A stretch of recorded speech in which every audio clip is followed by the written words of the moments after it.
എന്നാലും വീട്ടുകാരെല്ലാം കൂടെ ടൂർ പോയപ്പോ നിന്നെ മാത്രം എന്താ കൊണ്ടുപോകാൻ? അത് വളരെ മോശമായി പോയി. ഞാൻ കുളിച്ച് കുട്ടപ്പനായി സുന്ദരനായിട്ട് ഇൻ ചെയ്ത് കാറിന്റെ അകത്ത് അങ്ങോട്ട് ഇരുന്നപ്പോ എന്റെ വാപ്പ പറയണേ, നീ എല്ലായിടത്തും പോണേല്ലേ, എന്തിനാ എല്ലായിടത്തും വലിഞ്ഞേറി വരുന്നേന്ന്.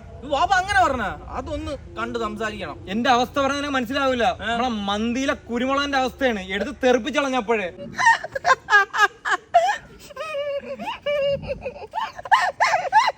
കുരുമുളക് അല്ലയോ കുരുമുളകാളിയാ? തിരിച്ചേറ്റ അടപ്പളവിയളിയാ. വാ അമ്മ ജംഗ്ഷനിലോട്ട് പോടാ.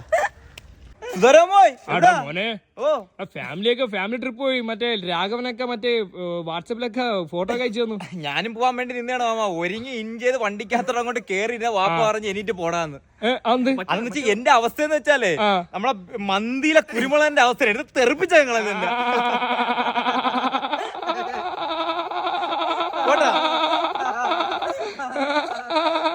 അടിപൊളി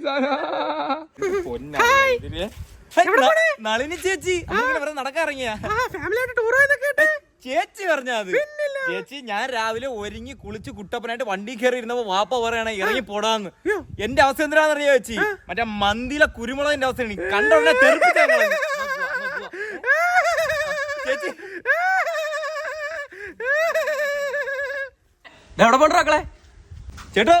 പ്രശ്നം അറിഞ്ഞാണോ അല്ലേ? എന്റെ അവസ്ഥ ഇപ്പൊ അതാണ്. മറ്റേ മന്തിയില് കുരുമുളകിന്റെ അവസ്ഥയുണ്ട്. വാപ്പ അപ്പഴേ തെറിപ്പിച്ചളഞ്ഞ്. അയ്യോ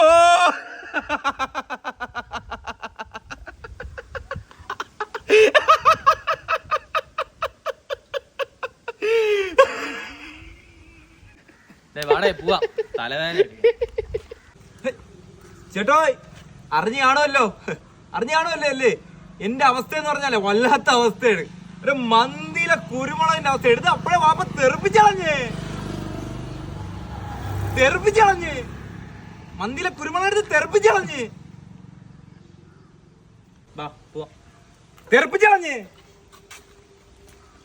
അങ്ങനെ അല്ലല്ലടാ. എന്നാലും അത് അളിയാ ഇനി ഈ കോമഡി നീ എങ്ങും പറയല്ലടാ. എന്ത്? അയാൾ ഇരുന്നുണ്ട്, അയാൾ അവസ്ഥയാണ് എനിക്ക്. സത്യം പറഞ്ഞ ഇപ്പൊ എന്റെ അവസ്ഥ അറിയോ? ബിരിയാണിക്കകത്ത ഏലക്ക